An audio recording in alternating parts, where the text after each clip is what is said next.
दीदी किसान, बदलते भारत की शान।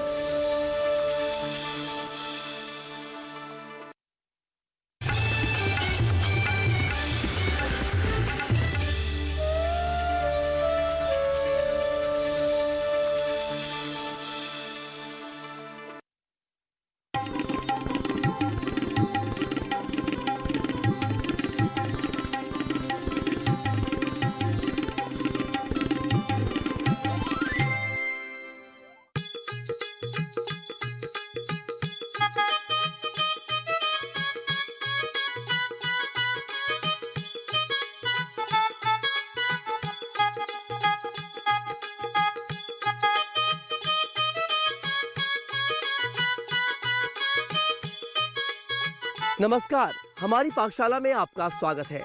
महाराष्ट्र के पारंपरिक खान-पान का स्वाद ही निराला है। यहाँ भोजन में कई प्रकार के विशिष्ट व्यंजन बनाए जाते हैं। क्या है ये देसी खान-पान? आपको दिखाएंगे महाराष्ट्र के बुल्ढाना जिले में। यहाँ के गारपेट गांव में आज क्या पक रहा है हमारी पाकशाला में, आइए देखते हैं। बुल्ढाना जिला महाराष्ट्र के मराठवाड़ा क्षेत्र का वो हिस्सा है जहां पानी की बेहद कमी है। विदर्भ के बाद यही ऐसा इलाका है जहां बूंद बूंद के लिए लोगों को संघर्ष करना पड़ता है। लेकिन यहाँ के किसान इतने मेहनती हैं कि वो संघर्ष से पीछे नहीं हटते। ये मेहनतकश किसान खून पसीना एक कर अन्न उगाते हैं। यहाँ खेतों में हरियाली जरूर देखने को मिलेगी, लेकिन गर्मियों के मौसम में पथरीले पहाड़ सूखे रेगिस्तान से नजर आते हैं। पहाड़ों की वनस्पति, पेड़ पौधे सब कुछ गर्मी के कारण झुलस जाते हैं और दूर से देखने पर हर तरफ सुनहरा पीला रंग नजर आता है।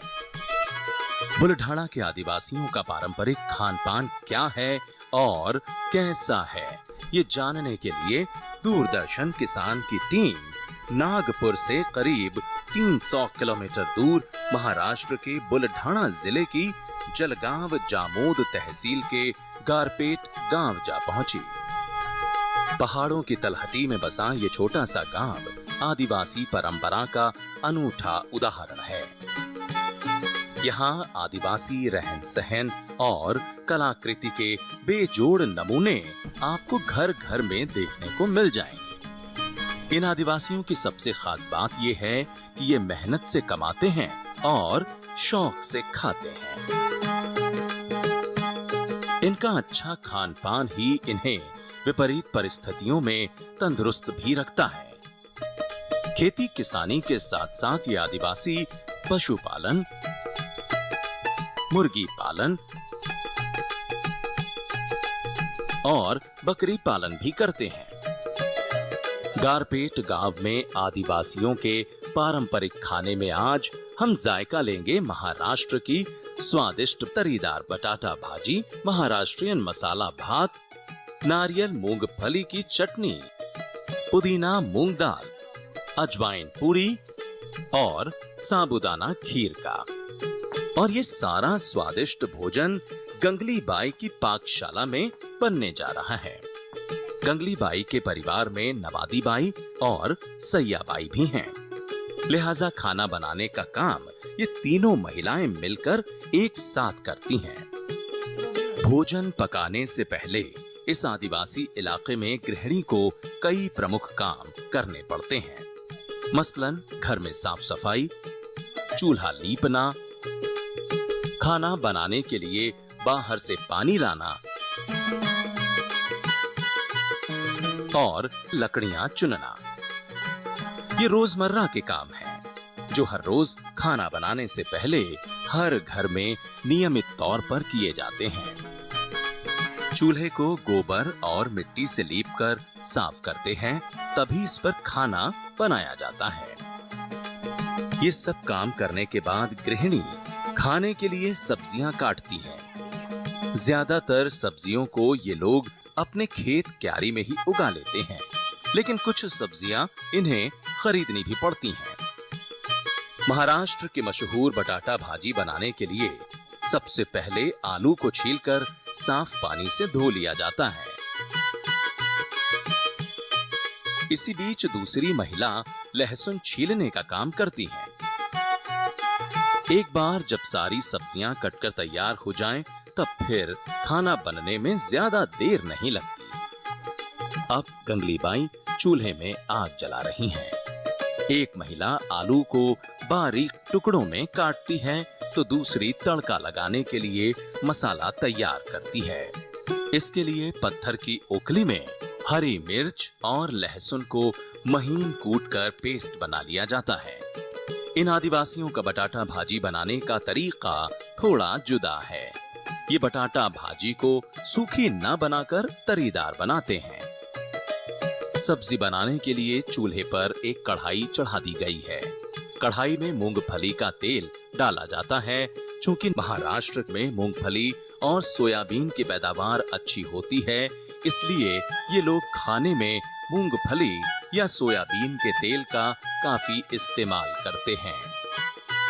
तेल गर्म होने पर इसमें राई और जीरा डालते हैं।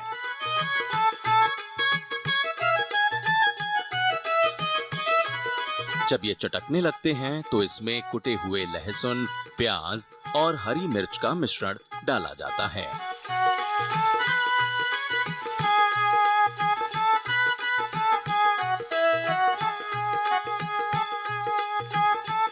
फिर इसमें पिसी हुई लाल मिर्च, कूटा हुआ धनिया और हल्दी जैसे कुछ पारंपरिक मसाले डाले जाते हैं।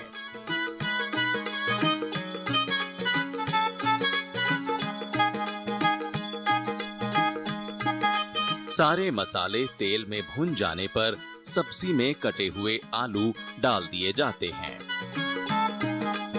और इन्हें अच्छी तरह मसालों के साथ चलाया जाता है ताकि ये अच्छी तरह भुन सकें। इसके बाद सब्जी में पर्याप्त मात्रा में पानी भी डाला जाता है और कढ़ाई को एक प्लेट से ढककर पकने के लिए मध्यम आंच पर छोड़ दिया जाता है।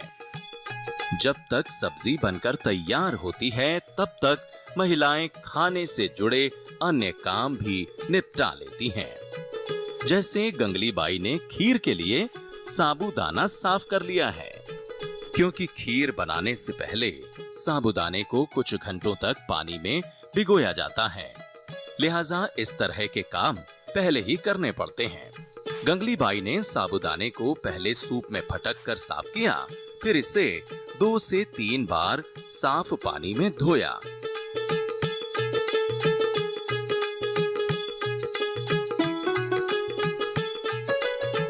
और फिर इसे एक बर्तन में भिगोकर छोड़ दिया। गंगली बाई के साथ नवादी बाई और सैया बाई भी खाने से जुड़े काम कर रही हैं, जैसे चटनी के लिए मूंगफली धोना और नारियल छीलना। उधर सब्जी में उबाल आने पर गृहिणी प्लेट हटाकर जांचती रहती है कि सब्जी कितनी गल चुकी है। सब्जी गलने के बाद कुछ देर तक इसे खुले में पकाया जाता है।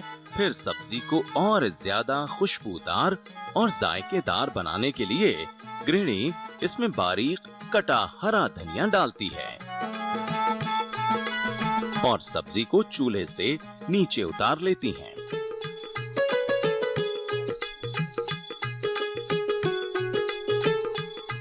महाराष्ट्र के आदिवासी इलाकों में एक खास सब्जी बनाई जाती है, तरीदार बटाटा भाजी। इसके अंदर हरी मिर्च, लहसुन और आलू का प्रयोग होता है। आलू के तो कई गुण हैं, जैसे हम जानते हैं कि वो ऊर्जा का एक अच्छा ज़रिया है, क्योंकि उसके अंदर कार्बोहाइड्रेट होते हैं। हरी मिर्च में कई तरह की विटामिन होते हैं और ख़ास तौर से विटामिन सी होता है। और लहसुन तो बहुत ही ज़रूरी है, क्योंकि ये पेट में कई तरह के बैक्टीरिया, वायरस और कीड़ों से बचाता है। आदिवासी लोग बाजार पर निर्भर होने की अपेक्षा जरूरत की ज्यादातर चीजें अपने खेतों पर ही उगा लेते हैं। हरी मिर्च, धनिया, पुदीना, जीरा और कुछ अन्य मसाले इनकी अपनी क्यारी से ही रसोई तक पहुंचते हैं।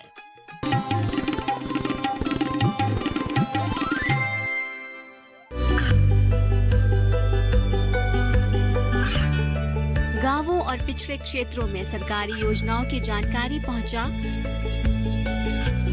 देश में कौशल और क्षमता विकास कर ग्रामीणों को सामाजिक बदलाव और विकास से जोड़ने की दूरदर्शन किसान की पहल चौपाल चर्चा देखें सोमवार से शुक्रवार सुबह 9 बजे।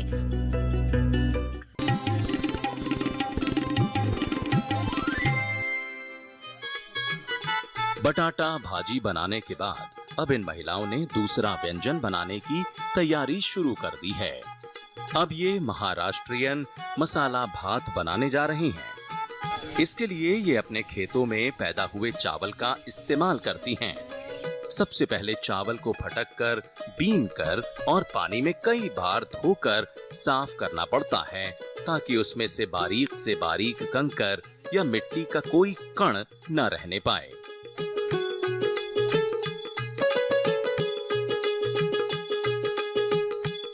जब चावल धुलकर साफ हो जाते हैं तो इन्हें कुछ देर के लिए पानी में भिगोकर छोड़ दिया जाता है। महाराष्ट्रियन भात में तड़का लगाने के लिए एक भगोना चूल्हे पर चढ़ा दिया गया है।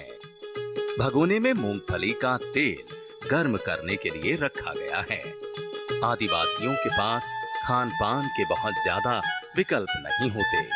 ये लोग कम संसाधनों में ही स्वादिष्ट खाना बनाना जानते हैं। इनकी पाकशाला में पारंपरिक मसालों का इस्तेमाल किया जाता है। मसाला भात के लिए गर्म तेल में राई, जीरा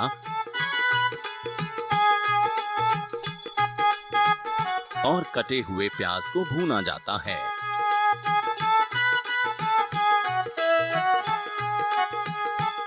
साथ ही इसमें कटी हुई हरी मिर्च भी डाली जाती है।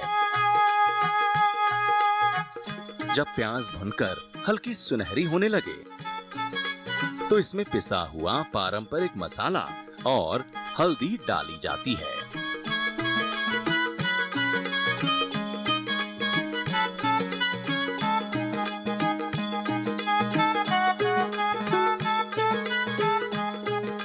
सभी मसाले भुन जाने पर इसमें भिगोए गए चावल को डालकर अच्छी तरह से चलाया जाता है।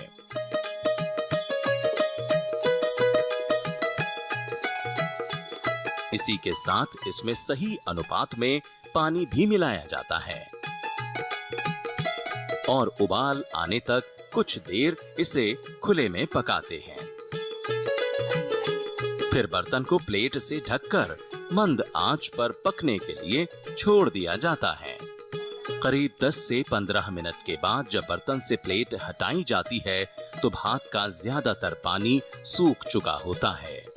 फिर गृहिणी इसे करछी की मदद से चलाती हैं और कुछ देर के लिए ढककर भाप में पकने के लिए छोड़ देती हैं।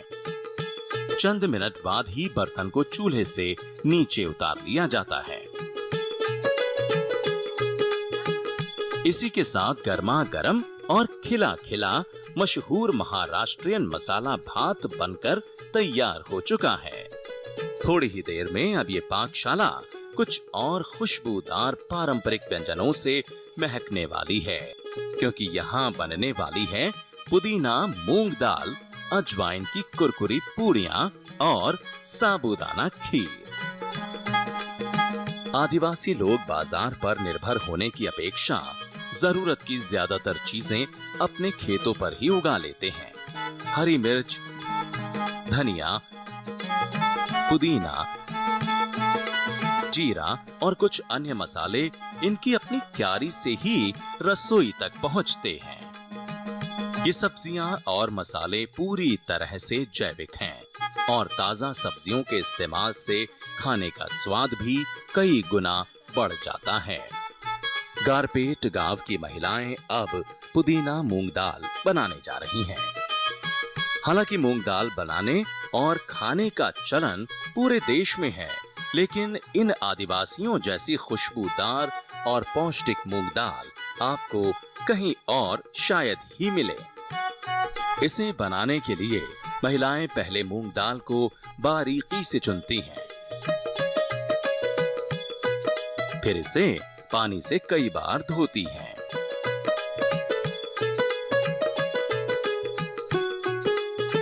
और कुछ देर के लिए इसे पानी में भिगोकर रख देती हैं। ऐसा करने के दो फायदे हैं। पानी में दाल नरम हो जाती है, जिससे पकाने के दौरान ईंधन की बचत होती है और दाल का छिलका भी अलग हो जाता है। छिलके में काफी पोषक तत्व होते हैं, इसलिए महिलाएं इसे फेंकती नहीं हैं, बल्कि इसका इस्तेमाल भी दाल ही में होता है। कुछ घंटों तक पानी में भिगोने के बाद दाल को कढ़ाई में उबाला जाता है। इस दौरान इसमें ज्यादा मसालों का इस्तेमाल नहीं होता। जब दाल अच्छे से गल जाती है, तब इसका पानी अलग बर्तन में निकाल लिया जाता है।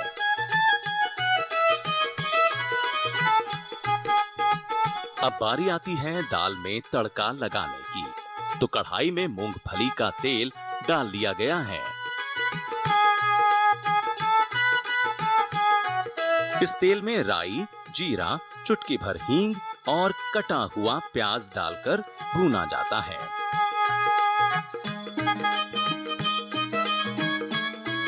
जब तक कढ़ाई में प्याज भुनती है, तब तक ये महिलाएं दाल के लिए मसाला तैयार करती हैं। इसके लिए लहसुन, हरी मिर्च और पुदीना को एक पत्थर की ओखली में पत्थर के ही बाट से कूटा जाता है।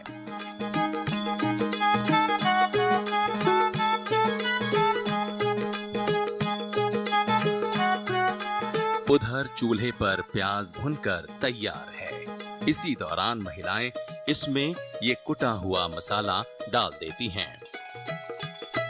खैर, कढ़ाई में सभी मसाले भुन चुके हैं। अब महिलाएं इसमें उबाली गई दाल डाल देती हैं। साथ ही थोड़ा सा पानी डालकर दाल को कुछ और देर तक पकने के लिए छोड़ दिया जाता है।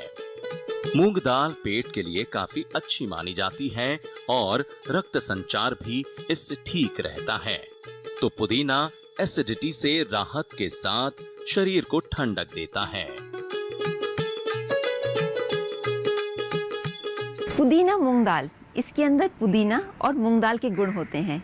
पुदीना, जैसे हम जानते हैं, हमारी पाचन शक्ति बढ़ाता है और वात दोष और कफ दोष को कम करता है।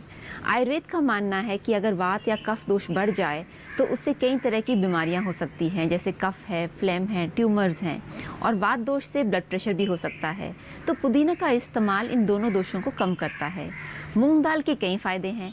मिसाल के तौर पे उसमें कई राइबोफ्लेविन, प्रोटीन, अमाइनो एसिड्स और उसमें ऊर्जा भी मिलती है। ये आदिवासी जितने मेहनती होते हैं, खाने के उतने ही बड़े शौकीन भी होते हैं। कहते हैं, जब तक खाने में चटनी ना हो, तब तक भोजन का असली स्वाद नहीं आता। तो देखते हैं इन आदिवासियों की चटनी कितनी खास और स्वादिष्ट है। चटनी बनाने के लिए महिलाओं ने नारियल को पहले ही छीलकर और धोकर बारीक टुकड़ों में काट लिया था। चटनी में इस्तेमाल होने वाले मूंगफली के दानों को भी कुछ देर के लिए पानी में भिगो दिया गया था। महिलाएं पहले नारियल को ओखली में कूटती हैं। जब नारियल बारीक हो जाता है और दूध छोड़ने लगता है, तब इसमें मूंगफली के दाने डाल दिए जाते हैं और फिर दोनों को एक साथ कूटा जाता है। दरदरी होने पर चटनी को एक बर्तन में निकाल लिया जाता है। लेकिन अभी ये तैयार नहीं है, अभी तो इसमें तड़का लगना बाकी है। जी हाँ, देश के कई राज्यों में तड़केदार चटनी खाई जाती है। ये आदिवासी भी कुछ ऐसा ही करते हैं। नारियल की चटनी को नारियल के ही तेल में कुछ मसालों के साथ तड़का लगाकर तैयार किया जाता है। तेल में राई, जीरा, लहसुन और बारीक कटी हुई हरी मिर्च के साथ इसे भूनते हैं। इसी दौरान इसमें स्वादानुसार नमक भी डाला जाता है। जब सारे मसाले भुन जाते हैं, तब इसमें कुटी हुई चटनी मिला दी जाती है।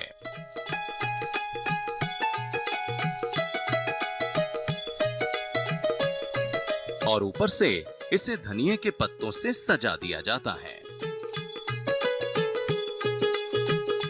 चटनी को एक साफ बर्तन में खाली कर लिया जाता है। अजवाइन की गर्मा गर्म कुरकुरी पूड़ी और साबूदाना खीर बनने के बाद जब ये भोजन थालियों में परोसा जाएगा तो यकीनन किसी के भी मुंह में पानी आ जाएगा।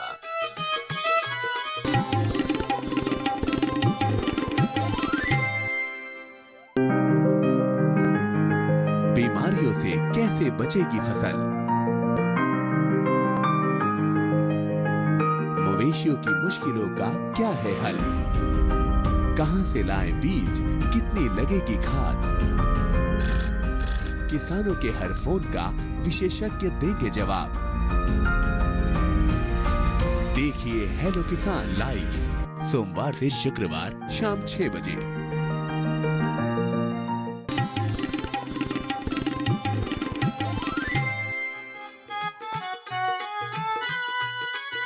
अमूमन भारत के अलग अलग हिस्सों में गेहूं के आटे से बनी अजवाइन की नमकीन पूरियां खाई जाती हैं। लेकिन महाराष्ट्र के आदिवासी इस मामले में भी थोड़े अलग हैं। दरअसल आदिवासियों के यहाँ ज्वार के आटे से पूरियां बनाई जाती हैं। हालांकि ये काम थोड़ा मुश्किल भरा है, लेकिन जब बात स्वाद और परंपरा की हो तो ये आदिवासी मेहनत से नहीं घबराते। तो चलिए ज्वार के आटे वाली पूरियां बनाने की विधि भी देख लेते हैं। इसे बनाने के लिए महिलाएं सबसे पहले कढ़ाई में पानी उबाल लेती हैं। फिर इस उबले हुए पानी में थोड़ा थोड़ा कर ज्वार का आटा मिलाया जाता है। यहाँ ध्यान देने वाली बात यह है कि सारा आटा एक साथ कढ़ाई में नहीं डाला जाता। इससे आटे में गांठ पड़ सकती है। इसलिए एक महिला कढ़ाई में आटा डालती जाती है तो दूसरी उसे चलाती जाती है, और जब पानी में पर्याप्त आटा डल जाता है तब इसे कुछ देर ठंडा होने के लिए छोड़ दिया जाता है। साथ ही इसमें 1 से 1.5 चम्मच अजवाइन भी डाली जाती है। इससे पूरियां स्वादिष्ट, पाचक और खुशबूदार बनेंगी। उबलते हुए पानी में आटा गूंथने से ज्वार पानी में ही 50% तक पक जाती है और बाकी बची 50% पूरियां बनाते वक्त पक जाती है। ऐसा करने से पूरी का स्वाद कई गुना बढ़ जाता है। जब तक आटा ठंडा होता है तब तक महिलाएं दूसरा व्यंजन बनाने की तैयारी कर लेती हैं। भारतीय परंपरा के मुताबिक बिना मीठे के भोजन अधूरा माना जाता है। लिहाजा इन आदिवासी महिलाओं ने आज के भोजन में साबूदाना खीर बनाने का फैसला किया है। साबूदाना की खीर ये सुनने में तो स्वादिष्ट है ही, खाने में भी बहुत पौष्टिक है। इसके अंदर साबूदाना और दूध का इस्तेमाल होता है। साबूदाना जैसे हम जानते हैं कि ग्लूटेन फ्री है, यानी कि जिन लोगों को ग्लूटेन से शिकायत रहती है, सीलियाक डिजीज़ रहता है या पेट में कोई खराबी रहती है ग्लूटेन खाने से, तो वो ये इसको खा सकते हैं। इसका एक और फ़ायदा ये है कि इसके अंदर दूध का पोषण भी है, जैसे कैल्शियम है, फास्फोरस है, मैंगनीज है, मैग्नीशियम है। ये सारी चीज़ें हड्डियों के लिए, जोड़ों के लिए बहुत ज़रूरी है। खीर बनाने के लिए साबूदाने को पहले से ही धोकर पानी में भिगो दिया गया था।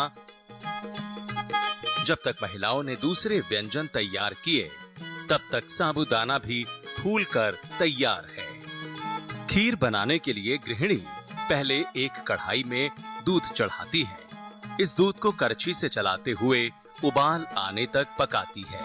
जब दूध में 2 से 3 उबाल आ जाएं और ये गाढ़ा होने लगे, इस दौरान इसमें भिगोया गया साबूदाना डालते हैं।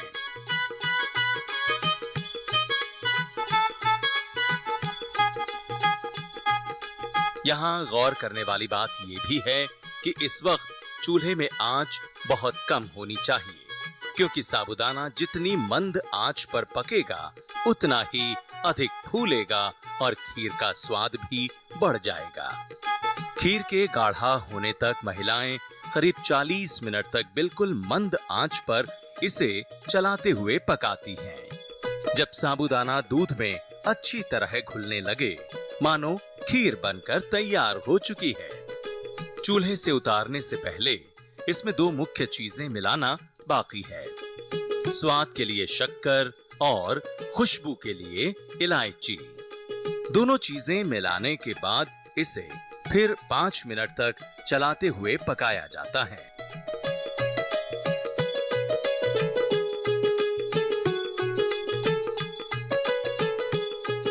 और फिर चूल्हे से उतारकर खीर को किसी साफ बर्तन में खाली कर लिया जाता है। ये खुशबूदार और पौष्टिक खीर भोजन के स्वाद में 4 चांद लगा देती है। हम भारतीय लोग हैं और भारतीय लोग खाने में हर किस्म के खाने में मीठा खाना पसंद करते हैं और सब किसान लोग होने की वजह से हर किसी के घर में गाय, बकरी, भैंस का पालन होता है, जिससे दूध ज़्यादातर मिल जाता है घर में।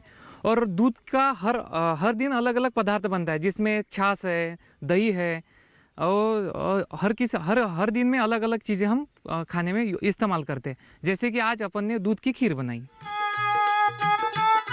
अब एक परात में हाथों से मसलकर ज्वार का आटा गूंथा जा रहा है। इस गूंथे हुए आटे से छोटी छोटी लोइयां बनाई जाती हैं। पूरियां बनाने का काम घर की सभी महिलाएं मिलकर करती हैं। एक महिला लोई बनाती है तो दूसरी उसे चकले पर बेलती जाती है और तीसरी चूल्हे पर इन्हें कढ़ाई में छानती जाती है। गेहूं के आटे की तरह ज्वार के आटे की पूरियां आसानी से नहीं बनती। इसके लिए पहले लोई को चकले पर फैलाना पड़ता है, फिर इसे सावधानी पूर्वक चकले से उठाकर हाथों से आकार देना पड़ता है, तब कहीं जाकर इसे कढ़ाई में तला जाता है। इन कुरकुरी पूरियों का असल जायका लेने के लिए इतनी मेहनत तो करनी ही पड़ती है। खैर, सारा खाना बनकर तैयार हो चुका है। पाकशाला में कहीं मराठी मसाला भात महक रहा है तो किसी बर्तन से पुदीना, मूंग दाल की खुशबू आ रही है। कहीं खीर से इलायची की सोंधी सोंधी सुगंध आ रही है तो अजवाइन की पूरियों से आने वाली खुशबू ने भूख बढ़ा दी है।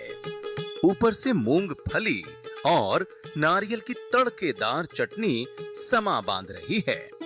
जब भूख भी जोरों से लगी हो और भोजन तैयार हो तो क्यों ना पहले भोजन का ही लुत्फ उठाया जाए। अपने पारंपरिक भोजन को आदिवासी महिलाएं एक साथ बैठकर एक एक निवाले का स्वाद लेती हैं।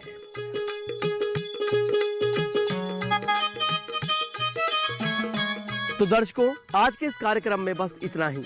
फिलहाल हमें दीजिए इजाजत। अगले हफ्ते एक नई जगह और अनोखे स्वादिष्ट पारंपरिक खान पान के साथ फिर हाजिर होंगे आपके सामने। तब तक के लिए नमस्कार। जय भारत, जय किसान। हमारी पाकशाला में अगले हफ्ते लीजिए बिहार की पारंपरिक काले चने की गुगनी, आलू फली की सब्जी, करेले की भुर्जी, हरे मटर का भभरा, आटे का हलवा, धनिया और लहसुन की चटनी के साथ लौकी का रायता और करारे पापड़ का स्वाद।